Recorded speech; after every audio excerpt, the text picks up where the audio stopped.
Hey everyone, factoring into the second update for the winter of 2015-2016. We did the first update last week, of course.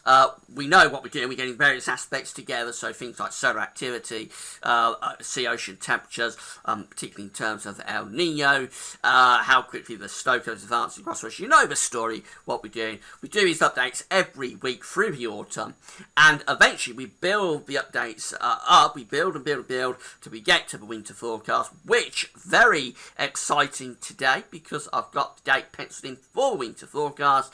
It will be on Tuesday, the 1st of December. That's when we'll be releasing the final and official Gavs Weathervids winter 2015-2016 forecast. So all these updates sort of build the storyline up, and we progress through the autumn, and a clear picture should emerge really as we go through these updates, so that we know when we get to the final forecast exactly where we're going. Now, sometimes this was the case last year, actually, interestingly. Sometimes I'm not sure until the very last moment, really, quite what I'm going to go for. But most years I sort of have a pretty good idea as we do these updates where I'm going to go with the winter forecast. So all of these updates are important. I hope you stick with the storyline through the course of the autumn, and we see how things progress. Well, before we get on with that, just want to very quickly mention the ads. There's links to articles on the page at GavsWeathervids.com, so you can browse the widgets. You'll be helped to pay for websites. You click through the links. That's the key, really. Click through the links, and you'll be helping to support the website. So thanks so much for getting involved, and thanks for doing that. There's going to be a piece of information in this update, but it's a bit of a game changer. I wonder if you'll be able to work out which piece that information is. I want to start off for this update doing something a little bit different. I don't usually do this, but I'm going to start off on the website chorleyweather.com. This is the website of our good friend Stuart Markham. I've spoken about Stuart before. He's supplied us with quite a few charts, and we'll be hearing more from Stuart later on in the season when he'll give us some analogues that we'll be able to look at. That'll probably be in the updates that we do in November. But this research that I'm going to start with for this update at chorleyweather.com is Stuart's been looking at the Arctic Oscillation in July, and there appears to be a connection between a negative Arctic Oscillation in July, which is really blocking over the pole in July. There appears to be a connection with that and what happens subsequently in the next winter. So the research that he's done is incredibly interesting. I've had a read of it myself. It's very in depth. It really is fascinating. This. So please go to the website chorleyweather.com. You can find the link to it on the linked page, but if you watch this on YouTube or whatever, just put chorleyweather.com into your browser. It will take you to Chorley Weather. And just have a read of this for yourself. It is fascinating, and it's very compelling research. Just look at how much information we've got here. Loads of charts explaining the Arctic Oscillation and the connection that there appears to be between negativity of the Arctic Oscillation in July and what happens in the subsequent winter. I don't think Stuart is quite sure why this should be the case, why there's this connection, but there does appear to be that connection there. So again, I think you do need to go and have a look at this for yourself and see what you think. I think it's very interesting and very compelling research, and I may be bouncing Stuart into this a little bit. I haven't discussed it with him, but I'm hoping that maybe he might supply us with one or two of these charts so we can discuss this in the winter update. Sorry if I bounce you into that, Stuart. So if you can't do that, then it's no problem. But it would be very interesting to be able to have a really in-depth look at this in one of the winter updates that we're going to do between now and the end of November. So go to chorleyweather.com and have a look at that for yourself. Right, let's get on with the other things that we look at every week. We're going to start off with the oceans, of course, as we always do. So we're going to start off with Pacific and Atlantic oceans. These are the SST anomaly charts from NOAA. Sea surface temperature anomaly charts from NOAA in the United States. Starting off with where we was last week. This was the chart that we used for the update last week. Of course, we've got the El Nino going on here through the equatorial part of the Pacific Ocean. We looked up here in the northeastern part of the Pacific. It is warm up there, but we did say that it's a little bit cooler here compared to what it has been over the past couple of years. And of course, we've got this massive cold water, cold and average water anyway, in the North Atlantic. It's still relatively warm really for so far north in the ocean, but it's an anomaly. So let's have a look at the latest chart from NOAA. This was generated on Thursday. And, well, let's deal with El Nino first of all. There's been very little change with El Nino. I think the warm waters have probably continued to strengthen a little bit through the central part of the Pacific, so I think it may be a little bit warmer there. Over towards the Peruvian coast, this area just here, it may be a little bit warmer there as well. So that cold water that we started to generate, or we seem to be starting to generate off the Peruvian coast last week, has maybe warmed a little bit. Nevertheless, it's still cooler here and warmer here, so we are still sort of trending into Modoki or Modaiki central-based El Nino type territory. But there's been very little change really in terms of the El Nino over the past week. Now looking up here into the northeastern part of the Pacific, quite interesting because I think we've had more cooling going on up there. So let's just go back to last week's chart. That was it, and there is warmer than average temperature anomalies up in the northeastern Pacific, albeit not as warm as they have been for the past couple of winter seasons. Go back to the latest one, and yes, I think there has been a bit of a cooling over the past week up here. This is very interesting because the past couple of winters have been very warm in this part of the northern Pacific Ocean, northeastern Pacific Ocean. I think it's been tying in with the pattern that's been going on over the past couple of winters in terms of the ridging up here, and then sort of sending the jet stream into a northwest-southeasterly trajectory and bring cold air down into the northern and eastern parts of the United States. Now, the fact that the ocean temperatures are cooling a little bit now up here, albeit still relatively warm, because this is normally a very cold place in terms of the oceans of the world. It's normally one of the coldest places, so it is still warmer, excuse me, than it would typically be. But the fact that it's cooling compared to the past couple of winters may mean that I've got to start thinking a little bit differently for what's going on in terms of the pattern of the United States through this winter. I've done the preliminary forecast for America, and it was based on the idea of having a lot of warm water continuing up here. If that's not going to be the case, I've got to start thinking of adjusting the winter forecast for America a little bit. That could have knock-on implications for us. Let's see what's going on in the Atlantic, and we've still got this cold body of water in the northern Atlantic Ocean, but I'm not sure it's quite as cold as it was last week. So let's go back to last week. There we go. Massive cold and average temperature anomalies in the northern Atlantic last week. Let's go forward to the latest chart. It's still pretty cold, but I think what's happened is that it started to warm a little bit to the south of Greenland. It started to warm through that sort of section, albeit it's still pretty cool, but it has warmed a bit.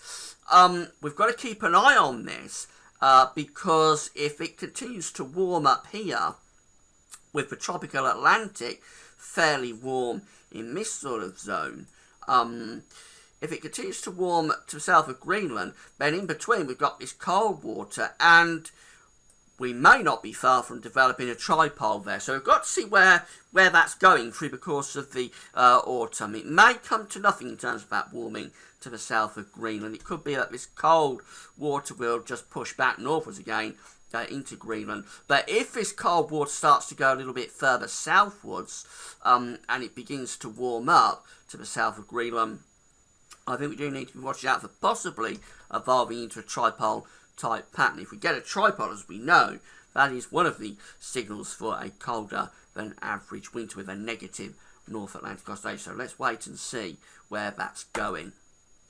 Atlantic hurricane season activity next. Not a huge amount going on in terms of hurricanes. These are the numbers. So we've had eight total depressions in the tropical Atlantic through the course of this season so far. A total of 8 storms as well. 2 hurricanes and 1 major, that's category 3 or above, hurricane.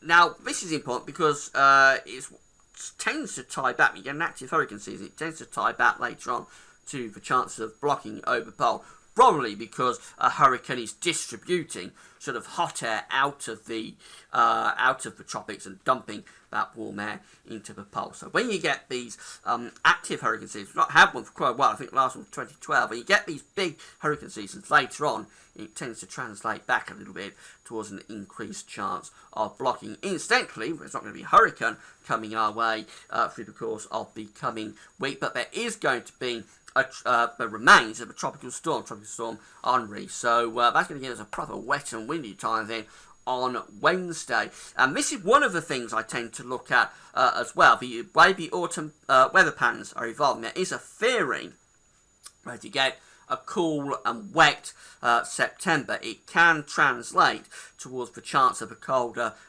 winter. Now, these sort of things are always very controversial. A lot of people on the forums particularly get very annoyed when I go on about these sort of connections. There's also another one in terms of a warm and dry October and another one in terms of a wet November. But a wet and cool September is one of the signals potentially for a colder winter. I may have a look at this next week, actually. Have a look at some of those years that had cool and wet Septembers and see what happened further down the road. I think probably more than the actual weather conditions, whether it's wet or cold, probably the more important factor is in terms of blocking, whether you get northern blocking over the Arctic in September. Now, sometimes that will connect with a wet and cold month. Sometimes it will keep us fairly dry. I don't think it's particularly important whether it's wet or cold, whether it's warm or dry. That's not really the important factor. It's more to do with the pattern, I think, whether you get blocking over the northern latitudes in September. And we have got a little bit of that through this September. So probably going to look at that next week. Let's see what's going on in terms of Siberian snow cover. Not a great deal, really. It's still very, very early in the season. This was the chart from Friday the 11th of September. If I just update this, see whether we can update it. We may not yet be able to know. It's not going over to Saturday the 12th. But anyway, this is the snow cover chart from the National Ice Centre at NOAA on the 11th of September, and still not much happening really. It's very early in the season. This will become far more important as we get through into October, but so far very little of Siberia is covered with snow. Now, in terms of the sea ice loss, we said last week for the first update that it's a grim season really in terms of how much ice we're losing in the pole through this melt season. So this yellow area is where we've got ice remaining, and the blue area is where the ice melted essentially, and the sea has sort of opened up. You can see that a lot of ice has gone, particularly from the Pacific side, this season. We actually have a look at the graph and see how we're doing compared to past years. We looked at this last week. So the worst year that we've had since 2006 was this red line just here. That is 2012, which was a bit of a death spiral. The best year is 2006, that line just there. The second best was last year in terms of ice retention, and that is sort of the lavender colour line which we see just there. That's sort of the second best in terms of the amount of ice we retained through the melt season. Now, this black line is where we are for this season. This is 2015. And you can see we're doing pretty badly, really. We aren't in a death spiral. We aren't with 2012. We're going under 2012. But we are in with some pretty grim years. We're in with 2007, which at the time was a bit of a shocker when that happened in 2007. Now maybe we don't think of it as being all that bad because 2012 was even worse, but 2007 at the time was a bit of a shocker, so we're in with that. We're also in with 2008, that was another pretty grim year, and we're also in the pack with, I think, 2011 as well. So we're in with those 3 years, 2007, 2008, 2011. And as I say, it is a pretty grim melt season that we're going through this year. It does appear that we've levelled off though, so we have stopped dropping. As you can see, the black line has been in a downward spiral, as you would anticipate it would be really going through the latter part of the summer. But as we get down to here, just in the past few days, there's a sign that signs that we've stopped dropping and we started to level off slightly. We aren't yet coming back up. We haven't reached the minimum, or we may have reached the minimum. If we don't drop any further, it could be that just there was the minimum. But I think probably got a few more days of loss to go. But within the next week or so, we should start to push back up once again. It does appear that we are beginning to flatten off. So I'm not sure we're going to get any worse. That's probably the good news, and I don't think we're going to get any worse than we are now, but it is a pretty bad season. Now, we look at that because there can potentially be a connection between how much ice you lose and whether you get blocking coming along later on in the winter season. Very controversial. I don't think there's been a huge amount of research gone into this yet, but it is one of the things that I'd like to keep an eye on through the course of the autumn. We'll probably finish looking at that next week, because I think next week will probably be either at minimum, maybe be starting to come back up a little bit next week. Right, I haven't done solar activity yet, so this is the solar disk on our side of the disk today from the website solarham.net. Solar activity is officially low once again, although it had got a little bit more sunspot activity compared to the virtually spotless sun that we had last week. So we have got a few spots going on, albeit, excuse me, again, very minimal sunspot activity. But as I say, sunspot activity is officially low. This chart has been sent to me by our good friend James Acrill. Now, you know James supplies us with loads of charts for our Solar Sunday updates. And the next few charts I'm going to show you have all come from James. He's done some very interesting research. And this was the game changer I was talking about at the start of the video. A little bit of a game changer, I think, this research that we've had through from James. It could be quite important when I come to do the winter forecast. So this is the, starting off with the running graph solar activity chart.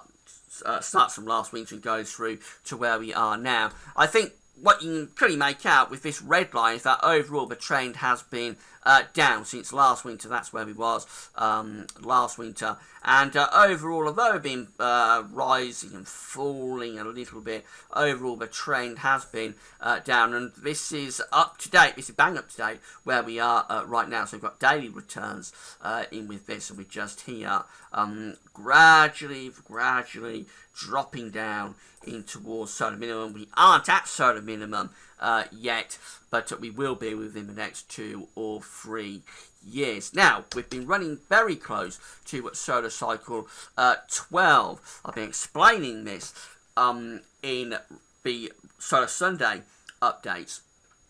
The solar cycle we're currently in, solar cycle 24, we've been running very close with solar cycle 24 to an old solar cycle 12. That was a solar cycle that ran from, I think it was something like 1878 to 1890. I think I've got the dates right with that. 1878 through to 1890.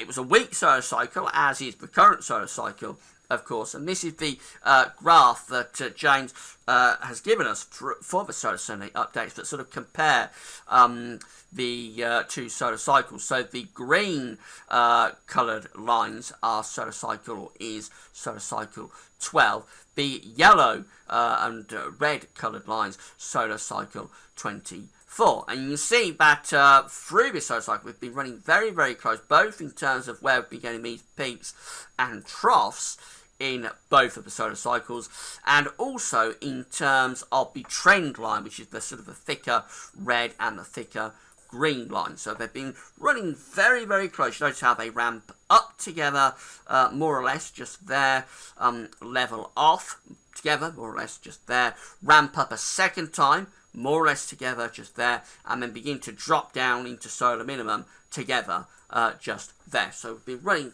very, very, very closely with these two solar cycles. Quite uncanny how we've been, excuse me, again, how we've been doing that. Now you'll notice that for solar cycle 12, we have one final ramp up, which was just there, and we did get a second ramp up, which was just there, albeit less than that particular ramp up. So, as I said, we've been very parallel through this solar cycle.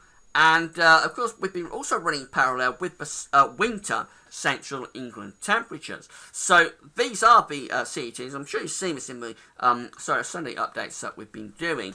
These are the central England temperature anomalies for both the winters. The dark blue boxes are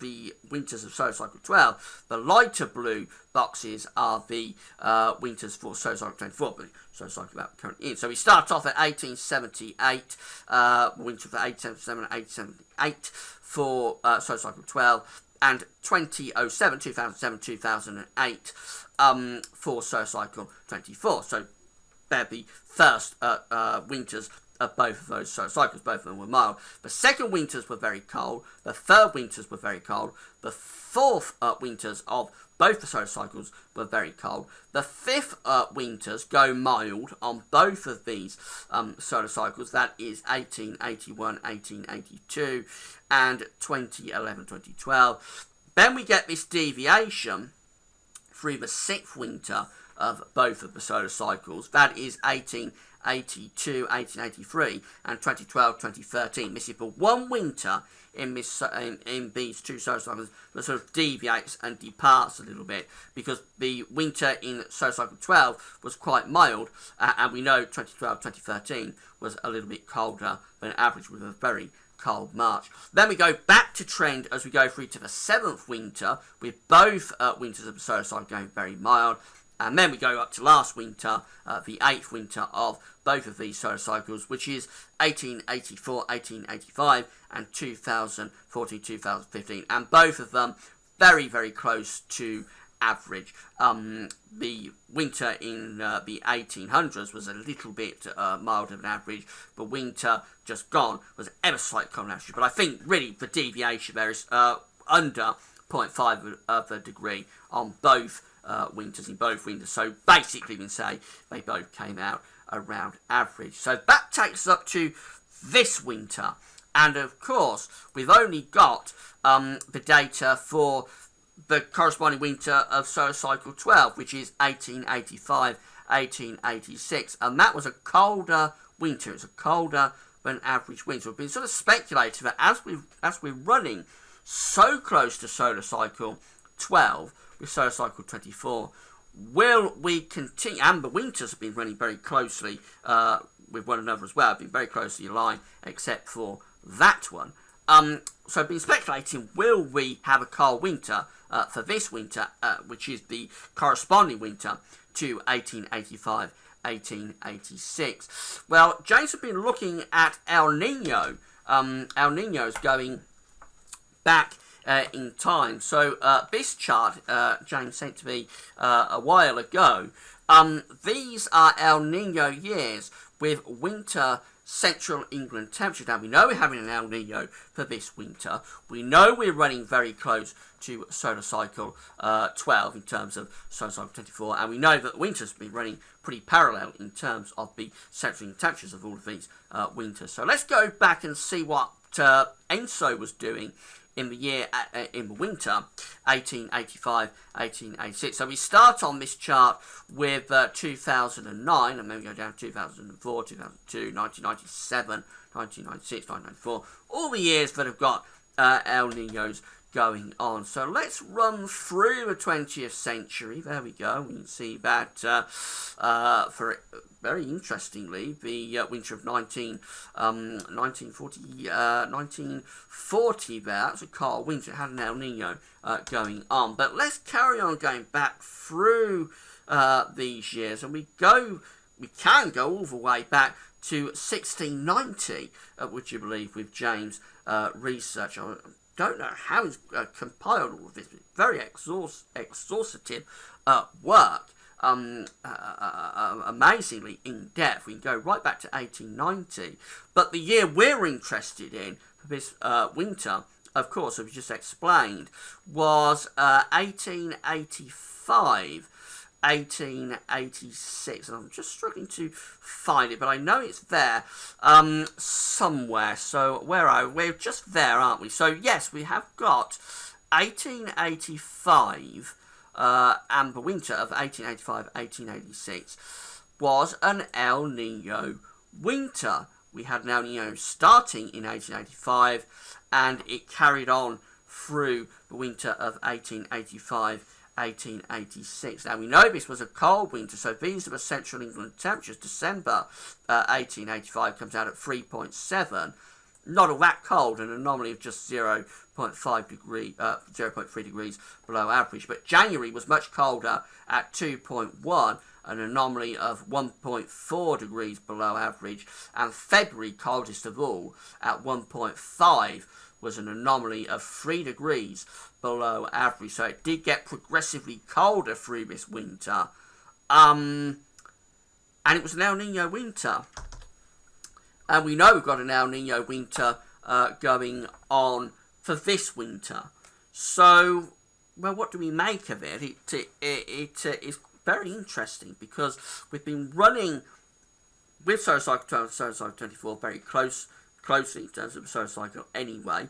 The winters have been tending to correspond with each other, and now we've got further fuel to add to the fire, in that both of these winters, the winter of 1885-1886 and the coming winter, 2015-2016, are both going to be El Nino winters. That is quite an uncanny connection, and that could be quite important, I think, as we go along with these updates. We have got to, I think we're going to have to keep that very much in mind, that 1885-1886 was a cold winter, it's an El Nino winter, and are we going to do it? Are we going to carry on the connection between these two solar cycles? Well, I've been going on now for quite a long time. I think we've been going on for around 25 minutes, so I better just shut up and go off. I hope you found the video interesting and informative.